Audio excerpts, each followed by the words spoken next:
Christmas Eve. Smile!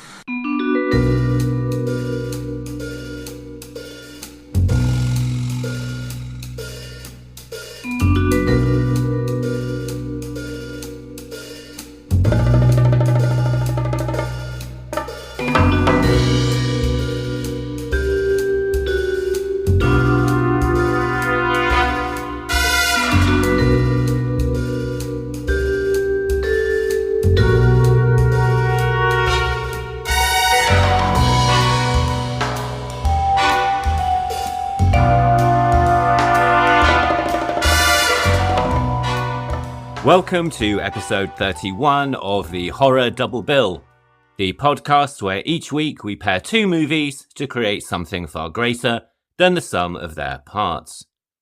I'm Craig Johnson, and this week we are coming to the end of our Christmas season, and indeed to the end of season 1 of the podcast. So this is our last episode of 2025 before I take a couple of weeks off to celebrate Christmas and the New Year. But I'll be back in January with more pairings, and more on that at the end of the episode. So this week we are discussing two movies that are both very dark comedies and are both set on Christmas Eve. First up is Dead End from 2003, written and directed by Baptiste, Andrea and Fabrice Canepa. This stars Alexandra Holden, Ray Wise, Lynn Shea and Mick Cain. Then we head over to Spain for The Day of the Beast from 1995 and director Alex De La Iglesia, starring Santiago Segura, Armando de Razza, Alex Angulo and Terele Pavez. And along the way we'll be discussing the careers of Lynn Shea and Ray Wise, Alex De La Iglesia's views on Christmas, the story of Don Quixote and much, much more. But before all of that, I'd just like to mention a magazine called The Spectral Lines. Issue 2 has just been released, and I'm incredibly excited to say that I am interviewed inside, with 7 questions posed to me by friend of the show, Richard from the Occultaria of Albion. So huge thanks to Richard and the Spectral Lines team for including me in this issue, which is full of fantastic articles covering the weird and uncanny. So if you'd like to hear how the podcast started, why it took me years of procrastination to actually record anything, and my reprehensible taste in modern television, I'll put a link in the show notes. I'll also link to the Occultaria of Albion store. We talked about them back in episode 3 when I spoke about their brilliant publications documenting the weirdness that is Great Britain and fictional haunted locations like motorway service stations, shopping precincts and council estates. Highly recommended, and although it's probably too late to buy as a Christmas gift, they do make a very good way to see in the new year. And with all of that being said, now, as always, I'd just like to state the main references that I've used in researching this week's episode, all of which will be listed or linked in the show notes. So when discussing Dead End, I have referred to a making-of documentary on the DVD release, and interviews with Baptiste, Andrea, Ray Wise and Lynn Shea on the websites joeblow.com, dreadcentral.com, reviewgraveyard.com, the AV Club and morbidlybeautiful.com. And I've also referenced the Wikipedia and IMDb pages for the movie, Ray Wise, Lynn Shea and Baptiste, Andrea.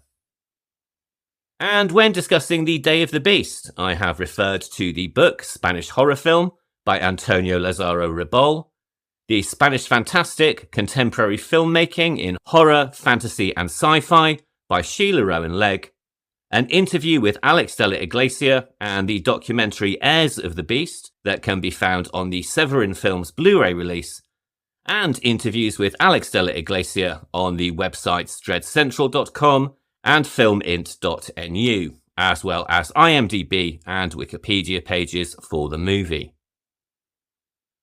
All of which brings us on to our first film of the week, and this is, of course, Dead End from 2003. So, as I just mentioned, it stars Lynn Shea, Ray Wise, Alexandra Holden and Mick Cain. This was the feature debut from directing duo Baptiste, Andrea and Fabrice Canepa, which makes it the third film in our series created by a pair of directors. And just before I go any further, and in the interest of managing your expectations, I have really struggled to find any information at all about Fabrice Canepa other than surrounding the making of this particular film. So unfortunately, I'm not going to be able to tell you much about him outside of the production of this feature. John Baptiste Andrea, on the other hand, was born in 1971 and grew up in Cannes, where he started to make short films and also appeared in theatre productions. Despite this early interest, filmmaking was not something that he pursued academically, not due to a lack of interest, but because the idea that he could actually study his passion never really occurred to him. So, when he went to Paris to study at university, he graduated in political science and economics. As a filmmaker then, he is entirely self-taught. In interviews, he said that he learned his craft through observation and analysis, reading a lot, watching movies, and analysing them frame by frame.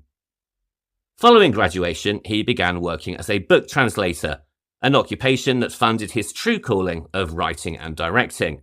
And he also set up a film company with some friends.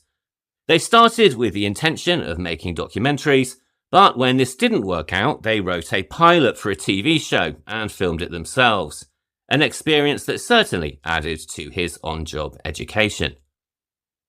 It was around this time that he met Fabrice Canepa, and the two began writing short films together, but they found it pretty much impossible to get them made. As we discussed back in episode 20, the director Terele Pavez also encountered similar problems. French cinema at the time was supposed to be about social issues, and genre cinema, which is what they wanted to make, was very hard to get off the ground. Fabrice recalled that the two were very angry at French conventional cinema and the steady flow of rejections that they were experiencing. So the two decided that they would make their own movie, a decision that Jean-Baptiste described in a later interview, saying, quote, "We knew that we wouldn't have much money because we had failed financing on a lot of other projects in the past 6 years. We love horror movies, and I think it is a genre that allows you to express a lot of spectacular and emotional things with very little money. The idea was to make an effective movie, something that would work and something where we would have the audience physically react." End quote. And now we are getting into the spoilers, so as always, please approach the next 30 minutes or so with care if you have yet to see the film. As well as being inspired by a mutual love of horror, Fabrice Canepa also highlighted in a later interview that the Blair Witch Project, which was a masterclass in turning low budget into high profit, had not long opened, and the success of this suggested that it would be possible to shoot a successful movie in a confined location. And so, with this in mind, the two soon struck up the idea that the majority of the film could be set in the interior of a car, leaning into their budgetary restrictions as opposed to trying to fight against them. Dead End tells the story of the Harrington family, who, along with their daughter's boyfriend Brad, are travelling on Christmas Eve to see relatives, and this is something that few of them seem to be looking forward to. The family tensions in the car are bad enough, but when Father Frank decides to take a shortcut, things quickly go from bad to worse, and the group find themselves haunted by a ghostly lady in white, an ominous black car, and a menacing-looking vintage pram, which appears in the middle of the road. The idea of setting the film within the confines of a car allows for a build-up of tension, as anyone who's been on a long car journey with family can attest. And this has been used to effect in a number of movies, some with more generous budgets than others. In the 2013 Stephen Knight psychological drama Locke, Tom Hardy plays a man whose life unravels during a car journey in what is effectively a single-handed drama punctuated by telephone calls. A year earlier, David Cronenberg essentially trapped Robert Pattinson in a limousine, albeit with a few short breaks, for his drama Cosmopolis. And more recently, we have seen 2025's Hallow Road, which featured Rosamund Pike and Matthew Rhys on a frantic car journey across the night as they tried to reach their stranded daughter. Car journeys and the isolation of driving at night also play a key role in the British movie Hush from 2008, which features a couple who witness an abduction on a particularly isolated stretch of motorway. And finally, going back in time to 1961, we also have the very low-budget British chiller The Man in the Back Seat, which tells the story of two criminals who bungle a robbery and end up driving around with a body in the back seat of their car, a man who may, or may not, still be alive. There's always something quite disturbing about sequences that are filmed through car windscreens at night, the expectation being, of course, that someone or something will suddenly appear standing at the side of the road, or leap in front of the car itself, and Dead End is no exception to this. This device was taken to the nth degree with the highly divisive 2021 movie Dashcam, but has of course also been used to great effect in countless movies, with the limited view afforded into the darkness building tension as to what might be out there. And in this case, what is out there is a woman in white, played by Amber Smith, a former model turned actress who began her acting career in 1996. Her character is a harbinger of death and is deliberately reminiscent of folklore stories of the woman in white. This figure was the foundation of the story itself, with John Baptiste referencing stories from his own childhood, like the urban myth of the phantom hitchhiker, which he found to be particularly traumatizing when growing up, saying that it scared him so much that he actually wouldn't go out at night. When it came to dividing the screenplay, Jean-Baptiste and Fabrice worked together from inception to finish, with Jean-Baptiste describing their work approach in later interviews, saying, quote, "I find it easier to have somebody who immediately reacts to what you want to write down, but you've really got to find someone who's got the same type of ideas, someone you can see eye to eye with, and that's what I found with Fabrice. Besides, when you embark on something like this, it's comforting to share it with someone else." End quote. The script writing process began in the year 2000, and with funding in France looking like it would be an issue, the two kept their eye on the international market and decided to write their screenplay in English. The original plan was to film it in Paris, hopefully using US actors who were living in France as the leads. But then the screenplay found its way to James Huth, a friend of the pair and also a director and writer himself, and he was immediately interested. Huth then sent the script to a friend in LA, a French expat called Gabriella Stollenwerk, and suggested that they produce it together. She loved the script and 4 days later was on a plane to Paris to meet with Jean-Baptiste and Fabrice. It was Stollenwerk who found the financing, and it was also she who suggested that filming take place in LA. The right crews were there, which would make the filming easier, and given that the script had been written as an American film, filming in the US would also make it feel more authentic. And so, with the decision made to film in California, the casting process began. For the role of Marion, the two made a very early decision to cast Alexandra Holden, who until this point was probably most recognised for her role as Elizabeth, the student girlfriend of college professor Ross in Friends. Here, of course, she gives a very different performance, although one that is still darkly comedic, particularly the moment where she is practicing breaking up with boyfriend Brad, a scene that perhaps isn't funny in isolation, but which works brilliantly when edited in immediately after Brad reveals that he is about to propose. She also has a nicely unnerving moment when she slips into a hysteria-induced refrain of Jingle Bells after finding Brad's body, and this acts as a sharp contrast to the family sing-along that we were shown near the beginning of the film. Both directors immediately knew that she was right for the role, and they also recalled that she was an absolute joy to work with on set, often arriving on location far earlier than required to show support for the production and also to help build the family bond between herself and the other actors. But although filming in California was supposed to make life easier, the location itself proved a problem to find, with the challenge being that they needed to find a location they could film on undisturbed in the middle of the night for 3 weeks. In addition to this, they were looking for a very specific type of road, one that was very long, very straight and narrow, with trees on either side to represent the forest. So it's probably no surprise that a road such as that in LA was proving pretty difficult to locate. At one point, the directors considered relocating the entire film to the desert, but then, as luck would have it, inspiration struck. And so, despite its seeming isolation, the movie was in fact filmed just 3 minutes away from Sunset Boulevard in Los Angeles, on parkland in Franklin Canyon. The land was closed every night, so filming could take place undisturbed, and within its confines there was a 400-metre-long section of road with rocks on one side and trees on the other. Needless to say, this required regular repositioning of the car to create the illusion that the road was surrounded by trees, something that the actor Ray Wise recalled as being continual driving back and forth every night.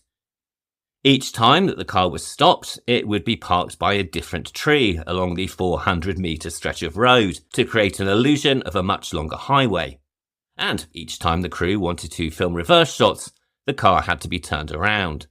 But it has to be said that the illusion is impressive, with the road and the woods surrounding it seeming far bigger than the brief stretch that it actually was. Joining Marion in the car is her incredibly annoying teenage brother Richard, or at least that's the name that we know him by at the beginning. He's played by actor Mick Cain, who, at the time of casting for the role of the 18-year-old Richard, was in fact 25 years old. Because of this, the directors were not initially keen on seeing him, thinking it would be a waste of time, and only agreed because he was a friend of somebody that they knew. But Cain had the foresight to dress exactly as a teenager when he came to the audition, when he basically arrived completely in character and blew the two directors away. They later recalled finding it frustrating that they had to continue to see actors that they had already committed to meeting, as Cain pretty much won the part from the moment that he walked in the room. And his performance is a very good one, playing the annoying younger brother to perfection, even if the script does push this a little bit too far by having him masturbating in the woods. Being honest, for me the masturbation scene is a little bit unnecessary, and there's a sentence I never thought I'd hear myself say, because it momentarily pushes the movie into American Pie territory. I suppose, though, it does signpost that the film is a horror comedy, at least before the slapstick moment with Brad Sevedier confirms it completely. And incidentally, that masturbation scene was also the very first scene in the movie filmed by Mick Cain, something that he described as being very much a baptism of fire. Not that the film started off as a comedic script. According to Fabrice, it actually began life as a straight-up horror. But during the writing process, the two began to realise that by pushing the boundaries as far as they could, they would be able to create more nightmarish and almost comedic scenarios. One example of this is provided by Richard, who gives us a nightmarish fake-out pretending to be eaten by a baby carriage. This scene in particular was created to play with audience expectations and also with the clichés of the horror genre, as described by Jean-Baptiste. Quote, "The paradox is that we just used all of these clichés in Dead End and then tried to bring something else in through humour. But we didn't try to do a spoof movie or to make those clichés look ridiculous. For example, if you take the baby carriage scene, the cliché is that the guy gets swallowed by the baby carriage, which he finds on the road, and then he dies. That's the traditional cliché. So, when the guy gets swallowed, and there is a monster roar, everyone jumps in their seats and you think he's dead. But he's not. He's just playing with the cliché. And that's what we tried to do everywhere in the movie, bringing horror where you least expect it. When we began writing the movie, we just asked ourselves, well, what's the point of writing just another horror movie? And what will make the difference?" End quote. As well as the baby carriage fake-out, Cain has some truly obnoxious one-liners, but there is also some nuance to the character, as we see in the moments where he is trying to reason with the catatonic Marion. He also provides one of the biggest gross-out effects in the film, when his lip is bitten off by the woman in white, which by all accounts was a particularly stressful scene to film. Budget constraints meant that they only had one lip prosthetic, and so it had to be shot in one take, and that take had to be perfect. And, as luck would have it, it wasn't. Despite careful rehearsal, mid-kiss the fake lip fell back out of Amber Smith's mouth and onto Cain's face. Fortunately, the quick-thinking Smith ad-libbed very fast and went back in to rip it off again, the mistake serendipitously creating a more feral effect in the final sequence. The other gross-out moment in the movie comes from Lynn Shea fingering her exposed brain to stimulate an orgasm shortly before the end of the film. And yes, if you haven't seen the movie, you did indeed hear that correctly. According to Jean-Baptiste, the idea for this came from a TV show where he, quote, saw a surgeon performing surgery on a woman who couldn't stand anesthesia. To undergo the surgery, she was only hypnotized, and part of her skull was open, and you could see the brain. The doctor stimulated the brain with the tip of a pen, and he said, "Do you feel anything?" And she said, "My foot is itching." And I was like, oh my god, that's horrible. That means you can actually generate physical reactions by touching the brain. End quote. This scene is an incredibly uncomfortable watch, and it also caused a minor disagreement between the two directors in the editing suite. Jean-Baptiste wanted to go for a slightly more subtle approach, saying that the way it was edited ended up being too on the nose, and that instead of the 2 inserts of her fingers in her brain, he thought it only needed 1. In his opinion, the scene was violent enough, and the idea was present even without the inserts, and so on this occasion, he wanted to take a less is more approach. Having seen the final film though, I think we can tell who won that argument.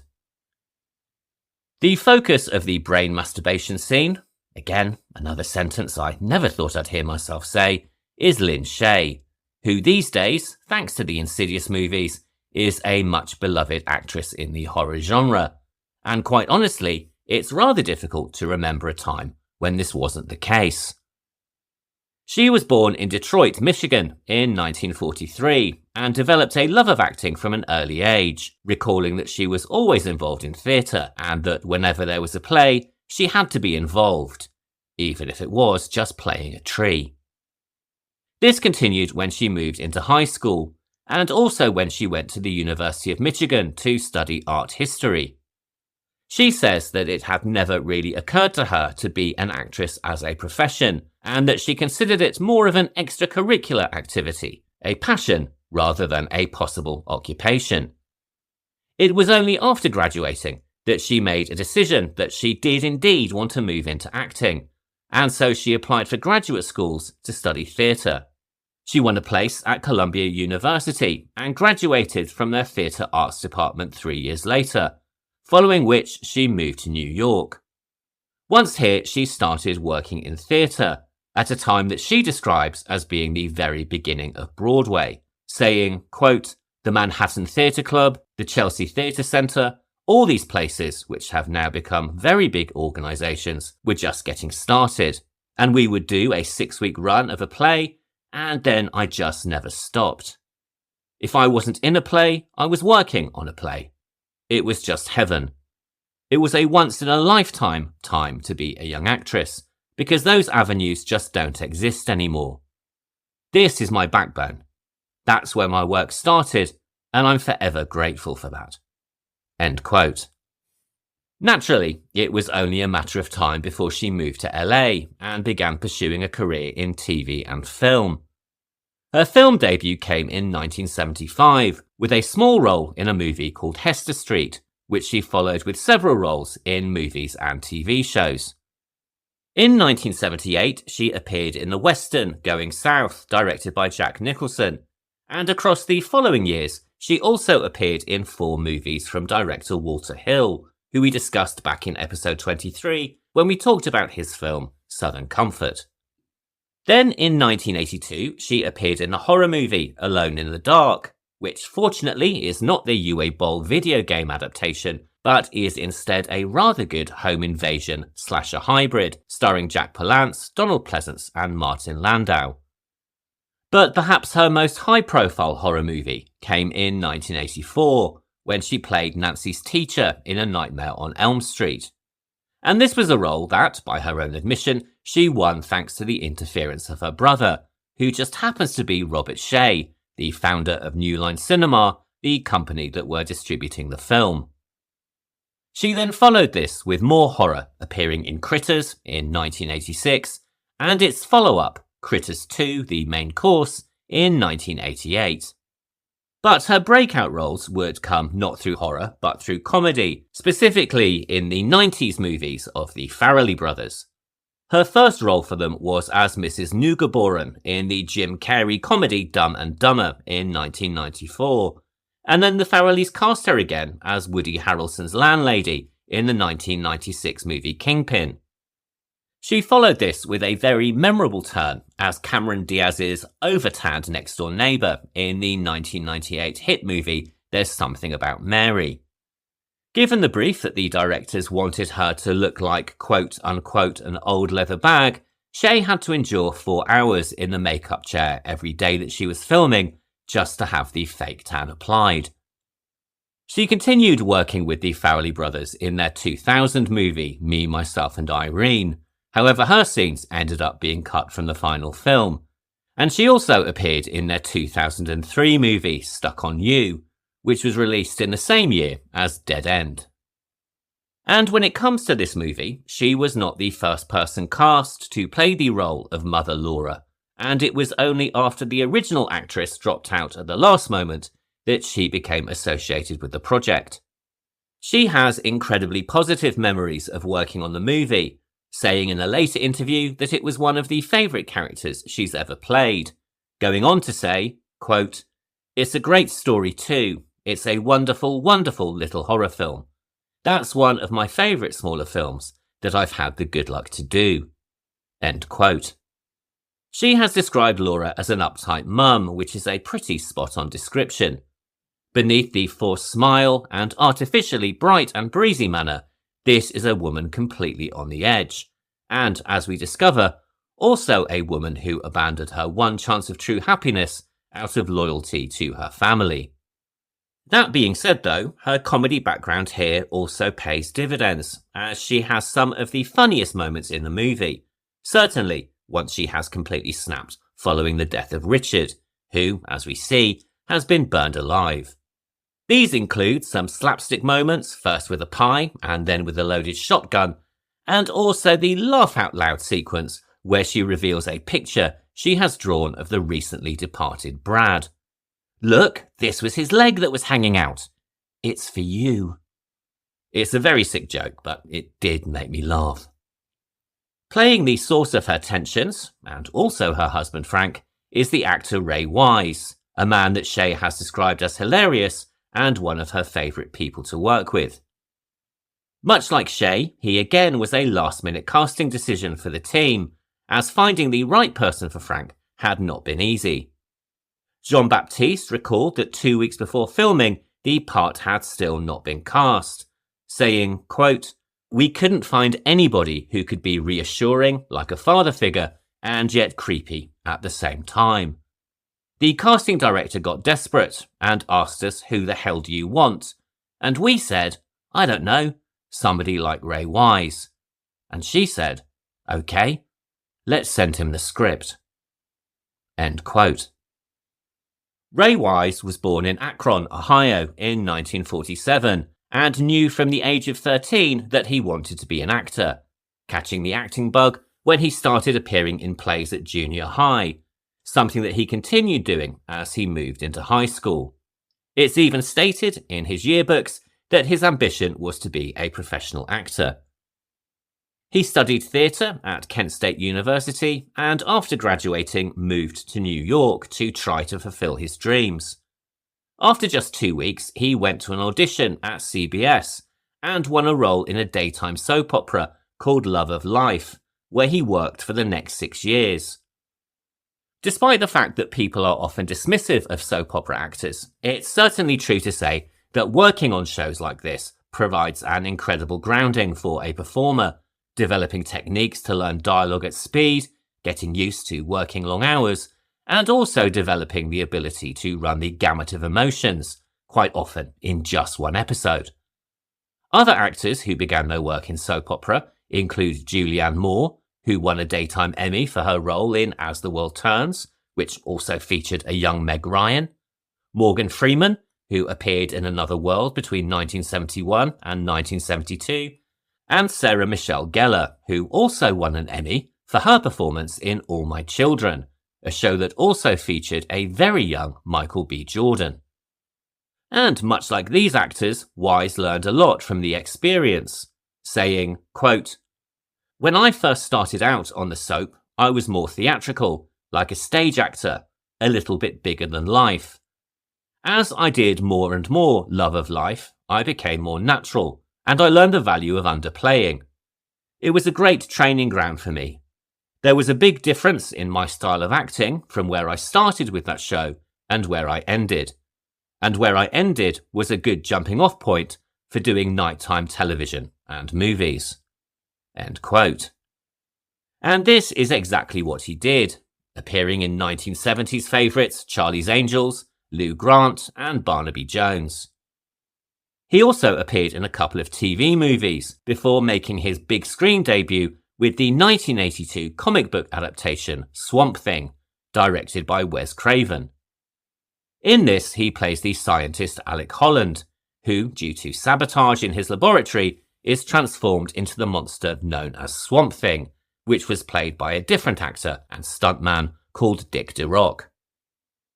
Given that the transformation takes place fairly early on in the movie, Wise is only on screen for under 10 minutes, but at the very least it was an appearance on the big screen for a major Hollywood production, and even though the film was not a success, it has since gone on to become a cult favourite. It also gave him the opportunity to work with Wes Craven, who apparently briefly considered him for the role of Freddy Krueger in 1984's A Nightmare on Elm Street. Being completely transparent, I am not 100% sure of the provenance or indeed accuracy of that story, but I have seen it multiple times, so I thought it would be an interesting inclusion in any case. In 1982, he appeared briefly, ironically enough, as a soap opera character in the Paul Schrader version of Cat People, and then continued working in TV, appearing in 1980s favourites Dallas, TJ Hooker, The A-Team, Heart to Heart, and Remington Steele, which also starred a very young Pierce Brosnan. He would return to the big screen in 1987 in Paul Verhoeven's RoboCop, playing a coke-fueled gang member who gets memorably dispatched, something that he described as being like a kid in a candy store, as it gave him the opportunity to fulfill all of his childhood fantasies about being a bad guy. Following this, it was back to working on TV, covering an extensive number of TV shows, before he won the role that would make him famous. And this, of course, is Leland Palmer in the David Lynch and Mark Frost series Twin Peaks in 1989. Like the vast majority of that show's cast, he gives a quite extraordinary, complex performance, though interestingly enough, this was not the role that he originally auditioned for. In a 2017 interview with the website Consequence.net, he described Lynch's interest in his playing Leland as incredibly surprising, as he hadn't even considered the character at the time, and in fact he had to go back and reread the script to find out what the character was doing in the story. Initially, he was rather taken aback by the quote-unquote crying jag that Leland appears to be on throughout the first episodes, but on rereading the script, he had a realization, saying, quote, "I thought about it a little more, and I noticed there are different levels of grief, and different ways to express that grief, and different degrees of crying even. I actually thought about it in those terms. There is a little cry, there is a big cry, then there is a full-out gusher. That's the kind of way that I approached Leland. Then, when they kept writing these outrageous things for Leland to do in the story, dancing with himself or throwing himself on top of the casket of his daughter in the cemetery, all these strange things, to my mind, they were totally normal to Leland. End quote. He appeared as the same character in the 1993 prequel movie Fire Walk With Me, and much like the TV series, his performance here really is quite something, leading to a nomination for Best Supporting Actor at the 1993 Saturn Awards. He continued his television career across the rest of the decade, and then in 2002 he received the script for Dead End. On reading the screenplay, he was immediately impressed and accepted the part within 24 hours, saying, quote, "All they had to do was show me the script, and I said yes. It was a clever little script with lots of twists and turns, and it was also about a real family on an outing. It was kind of like an extended Twilight Zone episode, and it really appealed to all of my sensibilities." End quote. Because of the low budget, Wise recalled the experience as being like guerrilla filmmaking, needing to get the shot quickly and keep on the move. Nevertheless, any initial doubts he might have had about the project disappeared after the first 2 days, when he saw the commitment and talent displayed by the directors, saying that he knew, at the very least, they were going to make a good film and not a bad one.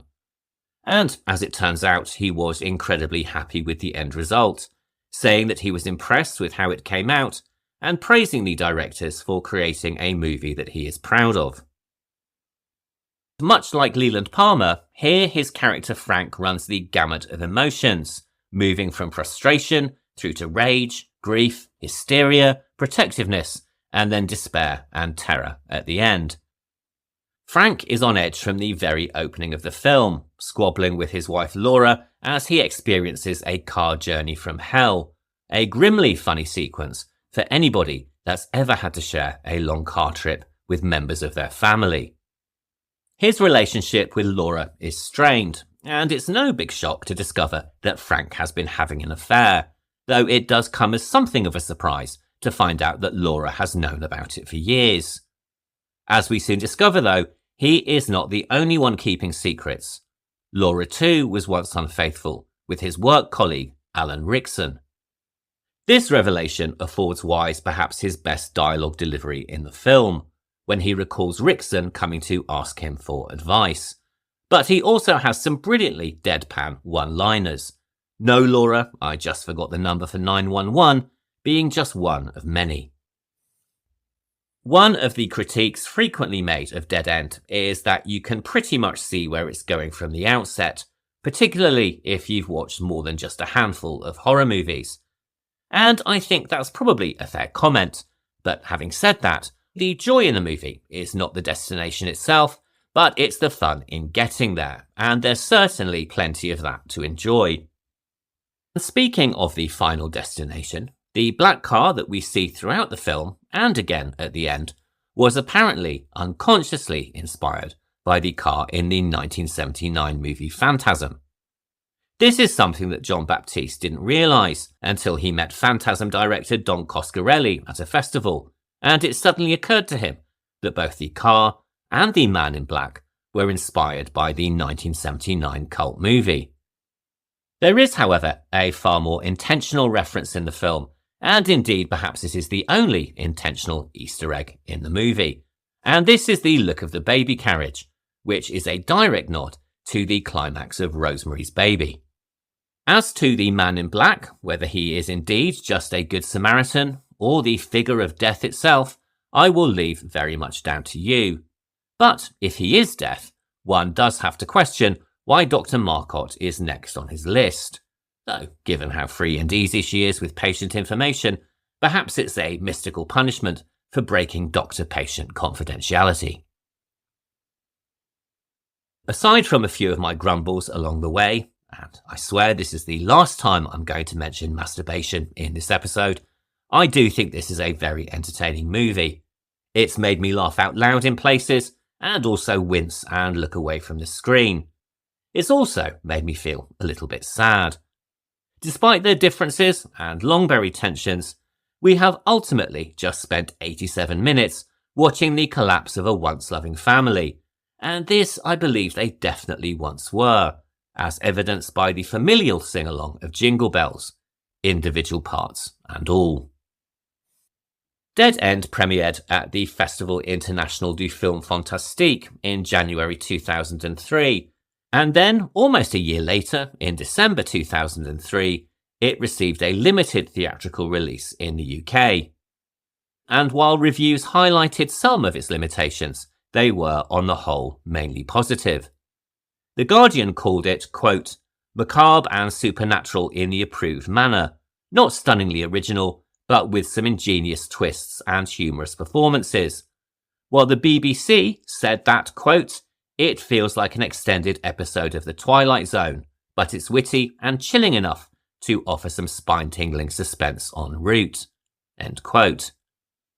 It was also very well received on the festival circuit, nominated for and winning several awards, including the Audience Award at the 2003 San Sebastian Horror and Fantasy Film Festival. It went on to gain a cult following when it was released on DVD, and I'm very happy to see that currently it is having something of a resurgence on social media, and I hope that more audiences are introduced to it over the next couple of weeks. Admittedly, it might not be the most heartwarming Christmas movie, but as Horror News Net once wrote, quote, a potent mix of nasty and fun, Dead End is the perfect film to put on at family gatherings to get them all out of your house. End quote. Dead End would also have a significant impact on Lynn Shea's subsequent career, as it acted as a link to James Wan, who would cast her in the Insidious franchise. In an interview discussing women in horror on the website morbidlybeautiful.com, she recalled of her casting for Insidious, quote, I was the first person that he cast. I had met him briefly because he was a fan of a movie I did called Dead End some years ago with Ray Wise. It's a wonderful little horror film if you have never seen it. And that was one of James's favourite movies, so he wanted to meet me. End quote. And the rest, as they say, is horror history. Following Dead End, Ray Wise continued to work consistently in TV and film, appearing in the movies Good Night and Good Luck, X-Men First Class, and a truly bizarre indie horror called Excision. In 2014, he also starred in the Adam Green meta-horror movie Digging Up the Marrow, and he's continued to work consistently in TV and film ever since. Jean-Baptiste Andrea continued writing and directing, including the black comedy crime movie Big Nothing in 2006 and the 2013 crime thriller Brotherhood of Tears. In 2017, he published his debut novel, My Queen, which won multiple awards, including the Best French Debut Novel. To date, he has published 3 other novels, 100 Million Years and a Day in 2019, Devils and Saints in 2021, and Watching Over Her in 2023, which won multiple literary awards and has gone on to sell over 700,000 copies. All of which brings us on to our second movie of the week, which is The Day of the Beast from 1995. And I have to admit, it came as something as a shock to me the other day to realise that this film is now 30 years old. It stars Alex Angulo, Santiago Segura, Armando de Razza and Terele Pavez, and was directed by Alex De La Iglesia, who also co-wrote the screenplay with frequent collaborator Jorge Gurrichacheverria.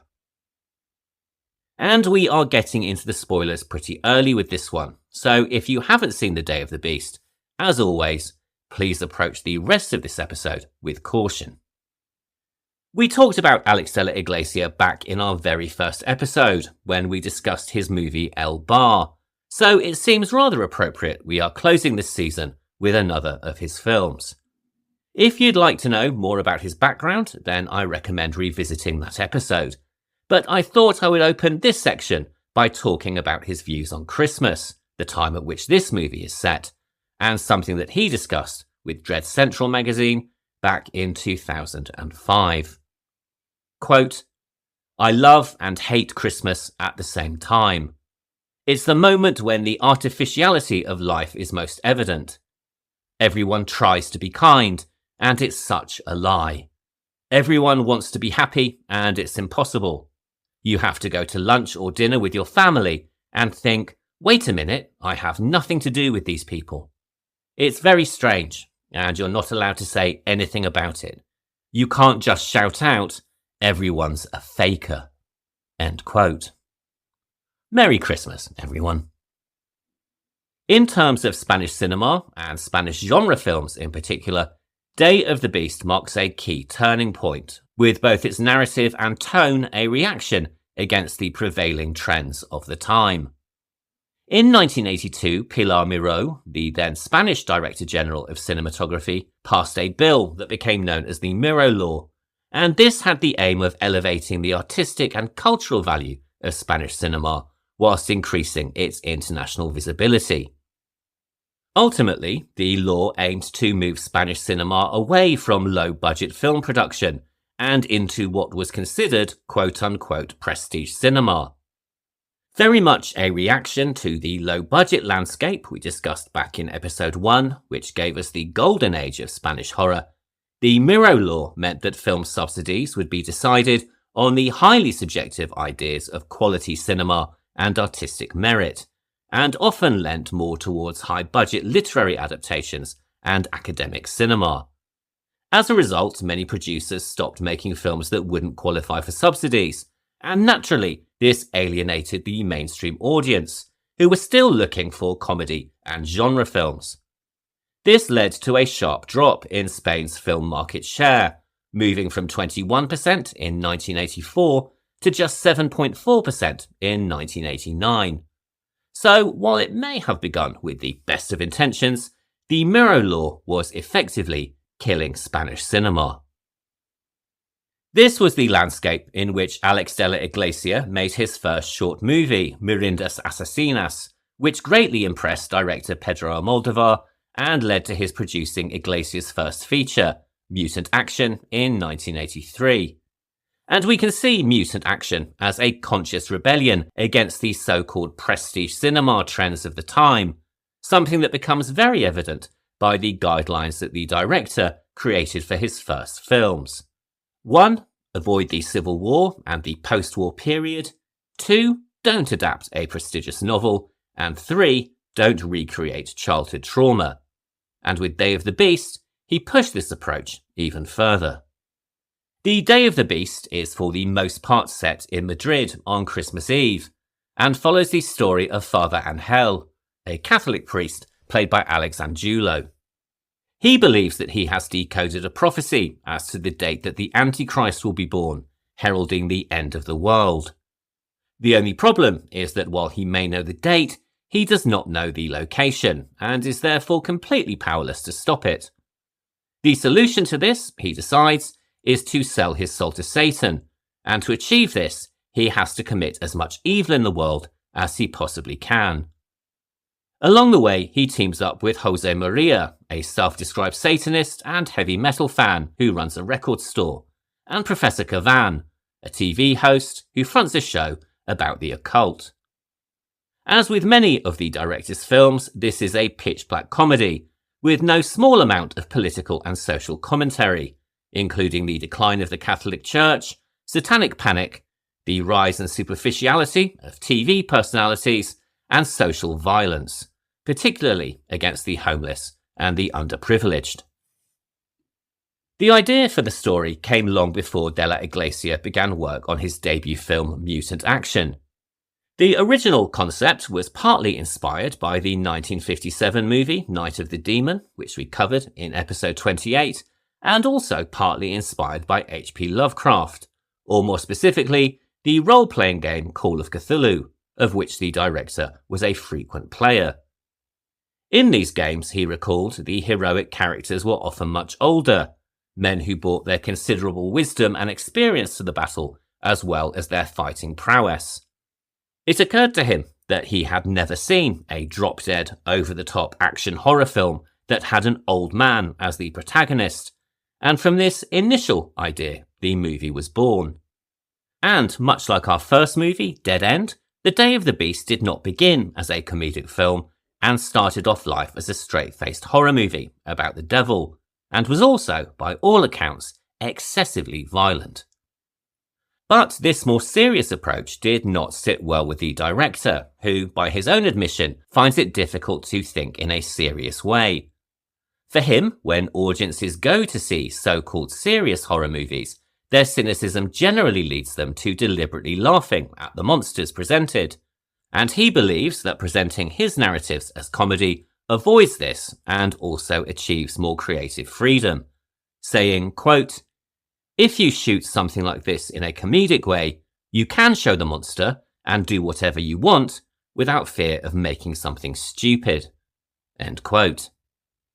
The film was co-written with regular collaborator Jorge Gurrica-Chavarria, and in the book Spanish Horror Film, the writer Antonio Lazaro Rebol describes the early drafts.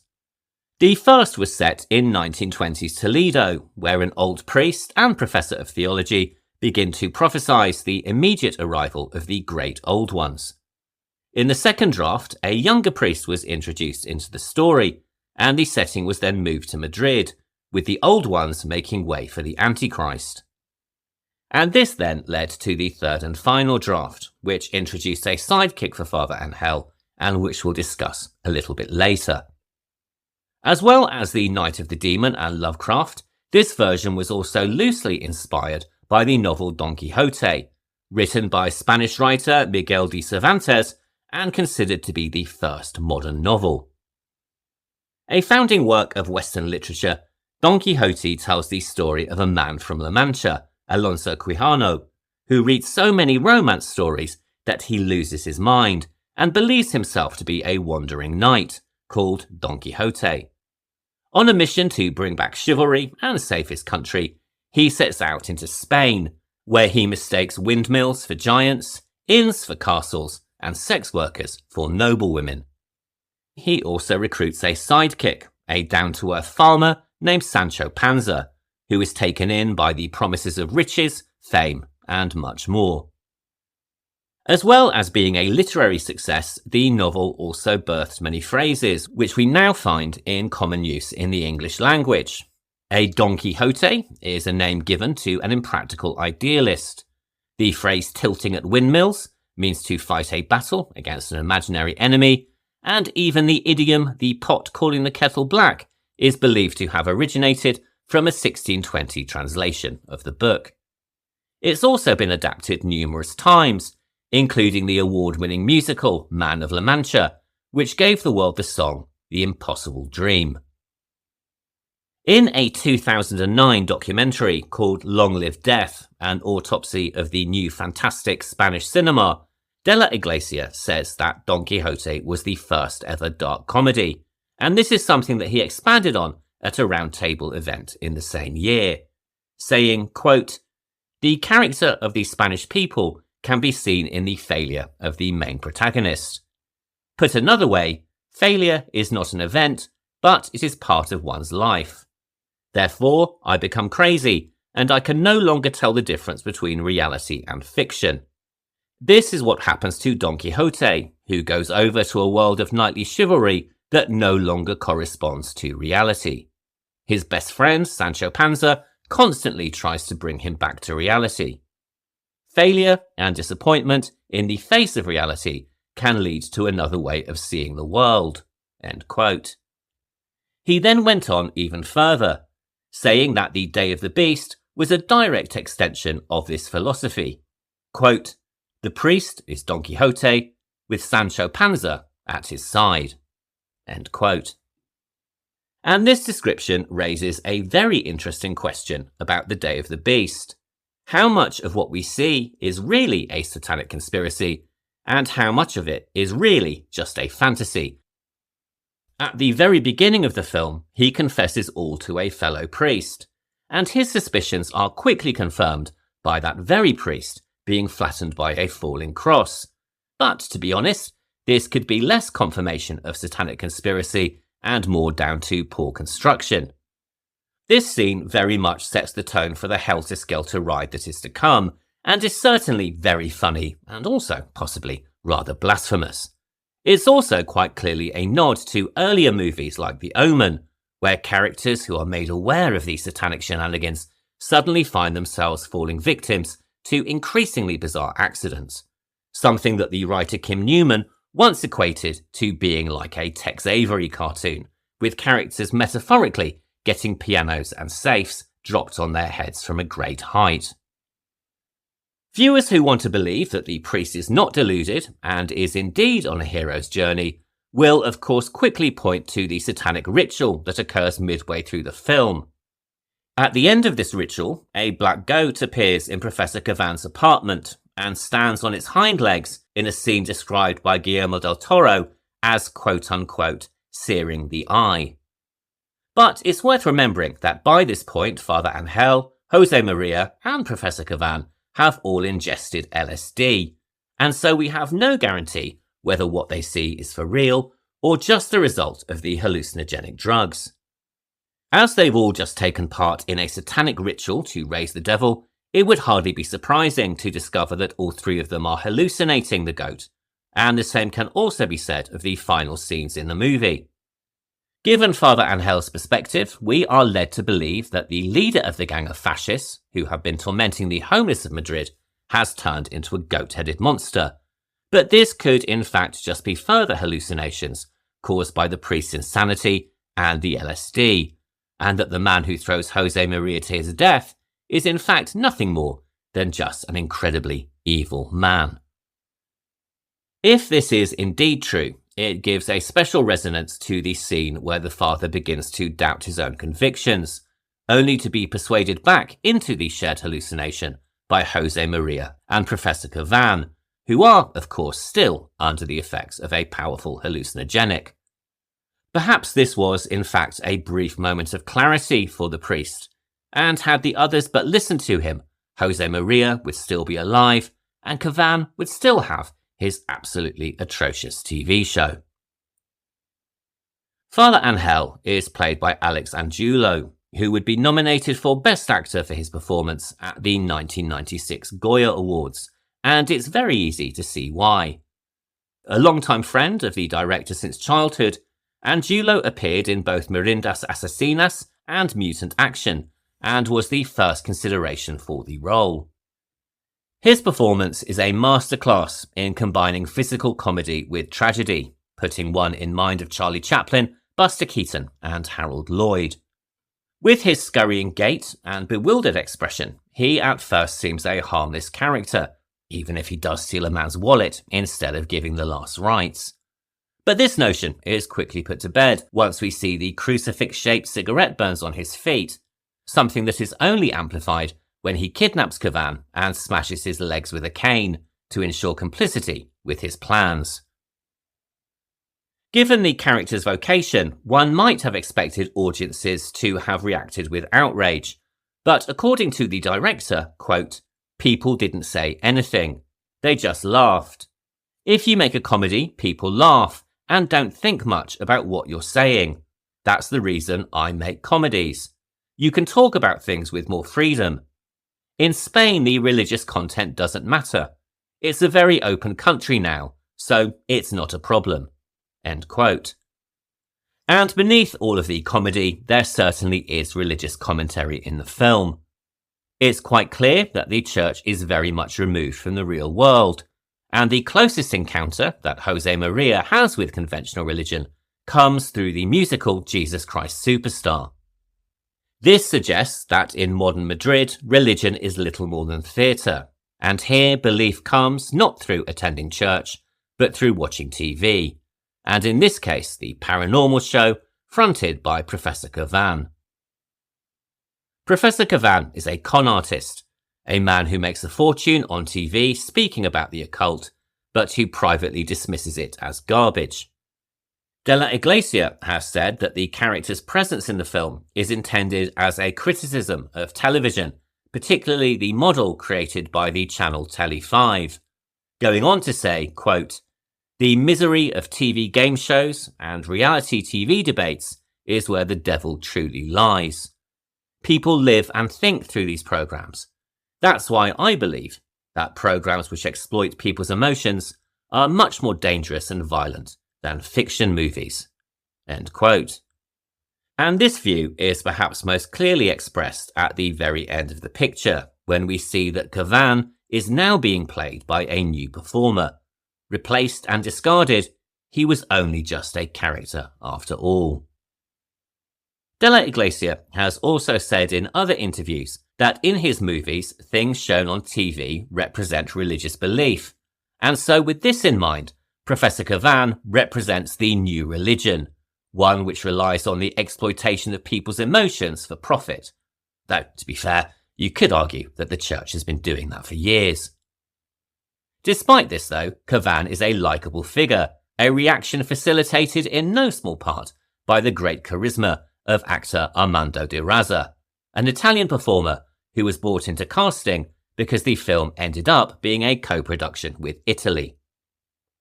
Pedro Almodovar, who had produced Mutant Action, declined production duties on the film, saying that he didn't want to make a film about the devil. And with the prevailing sensibilities in Spain more geared around the Miro law, finding a new producer proved to be incredibly challenging. Iglesia has called this a period of desperation and has said that it was tougher to get funding for his second movie than it was for his first.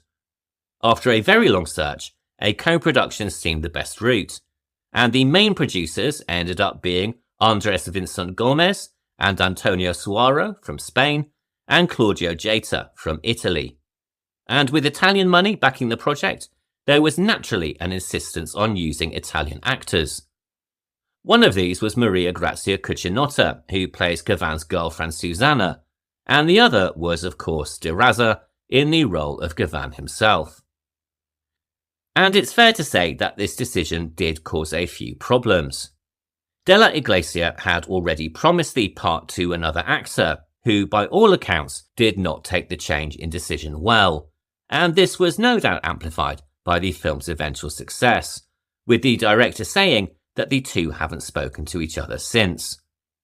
However, De Razza turned out to be a fine choice, creating a very strong bond with the director from their first meeting, and also displaying a keen insight into the character, saying later, quote, "I performed Professor Cavan as if I really believed that the Antichrist was going to be born that same night in Madrid. And little by little, I come to accept that an incredible story can be true. He's sort of like a television icon who comes up with scams to keep the audience glued to the screen. But because of the priest, he becomes aware that a scam can be real." End quote. If Father Angel is the Don Quixote of the movie, then Jose Maria is his Sancho Panza, a down-to-earth companion who is very much caught up in the Father's mission. He is played quite brilliantly by Santiago Segura, another long-term friend of Iglesias, though he was far from being the first choice. Originally, the priest was to be alone in his madness, but to avoid the character having to talk to himself, either aloud or in voiceover, the writers realised that he needed to have a sidekick. The director's original plan was to cast Javier Bardem. However, Bardem had just played a drug addict on his most recent project and had no interest in playing a character that he thought was similar. Following this, several actors were considered and dismissed before the producers suggested Santiago. At first, De La Iglesia was resistant, telling the producers that the part required a real actor, but after consideration, he offered his friend the role. And one can possibly understand his initial reluctance. Jose Maria is a heavy metalhead who drinks, swears, takes drugs and thrash dances. Santiago Segura, on the other hand, prefers the 1950s swing music of the Rat Pack and had to be taken to a heavy metal club to learn how to dance. But the casting was a wise choice. Jose Maria is the warm and beating heart of the movie, a Satanist who isn't one at all really, and who is willing to risk it all to support his new friend. And I'm certainly not alone in this opinion. On the film's release, Santiago Segura was nominated for and won a Goya Award for Best New Actor, which he was presented with at the 10th annual ceremony in 1996. Much like the world of Don Quixote, the world that our intrepid trio are intent on saving really isn't ready for them, and nor, if we're honest, does it seem a world worth saving. The city is presented as a garish hell on earth, with an unnamed but clearly fascist group attacking the homeless under the slogan "Clean Up Madrid." According to Iglesia, their inclusion was not a reaction to one specific incident, but more a response to a movement that he saw at the time, saying, quote, "It wasn't a specific reaction, but this kind of thing happens a lot in places like Madrid and New York. Gangs go around trying to kill the homeless, kind of like in A Clockwork Orange." End quote. And for Armando de Razza, the story may have been fantasy, but it sprang from reality, a Madrid that he called real, tough, and dark. Filming began on location in Madrid across December 1994, taking advantage of the existing Christmas decorations across the city, and then, after a short break, resumed in the February of the following year. The majority of the shoot took place on location around the city, and only the climactic sequence with the goat beast was filmed on a studio set. Even the moments that our heroic trio climbed down a fluorescent advert were filmed for real on location, the prospect of which proved far too terrifying for De Razza, who suffers from vertigo and who was therefore doubled by a stuntman. The two crooked and leaning towers are also a real location in Madrid, known as the Kio Towers, or alternatively, the Gateway to Europe. These were being built in Madrid during the shooting of Mutant Action, and seeing them, Iglesia and Gurra knew that they would have to shoot a movie there at some point. And what better way to showcase them than as the Devil's Temple and the birthplace of the Antichrist? Ironically enough, the buildings, at the time of filming, were also the home of Bankia, a major Spanish bank whose excessive spending nearly led to financial collapse. They had to be bailed out by the Spanish government in 2012, and in hindsight, this knowledge gives an additional resonance to the building being used as a temple for evil. All those involved in the shoot remember it as being incredibly hard work. At the time, Spain was suffering from a particularly harsh winter, and the night shoots were often conducted in temperatures of -4 degrees centigrade. In addition, the shoot was hampered by lack of money, lack of experience, and the pressure of bringing it all in on time. As it was filmed in 1995, effects are largely practical, though this was also the first Spanish movie to use digital FX, albeit rather sparingly. The goat in the apartment was indeed a real goat, which proved nearly impossible to direct, and the demon monster at the end of the film was played by a double amputee working with stilts. The scene where the priest is half thrown out of a window was also shot for real, with De La Iglesia holding on to the actor's legs to ensure that Angulo didn't plummet to his doom. The Day of the Beast opened in Spanish cinemas on the 20th of October 1995, and although some reviews were not positive, it was an immediate success, grossing just under €4.5 million against its budget of just under €1 million. It was nominated for 14 Goya Awards in total and won 6: Best New Actor, Art Direction, Sound, Makeup, Special Effects, and also Best Director for Alex De La Iglesia.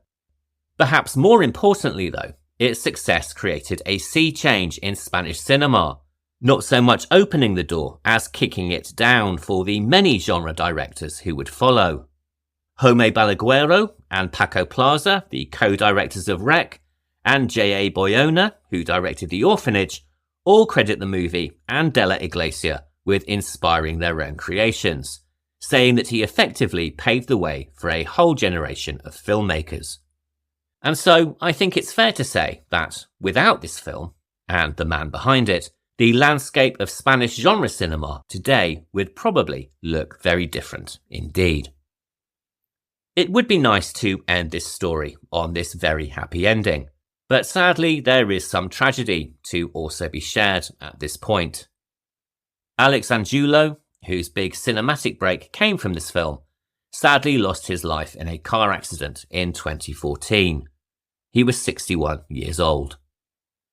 Speaking later, his co-stars remembered him as an incredibly kind and generous actor and an incredibly warm and caring man.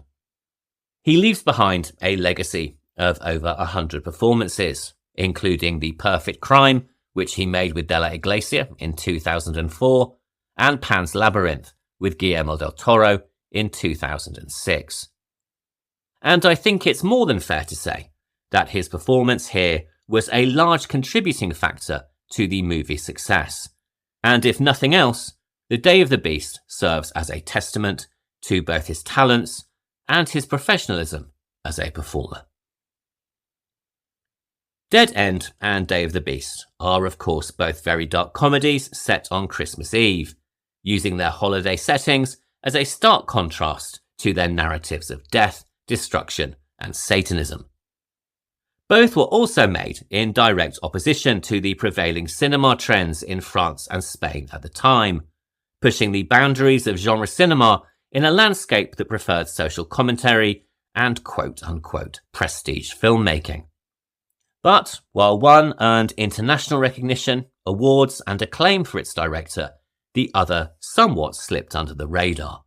And so I only hope that this podcast may go a little way towards redressing the balance. All of which brings me to the end of this week's episode, and indeed to the end of Season 1 of the Horror Double Bill.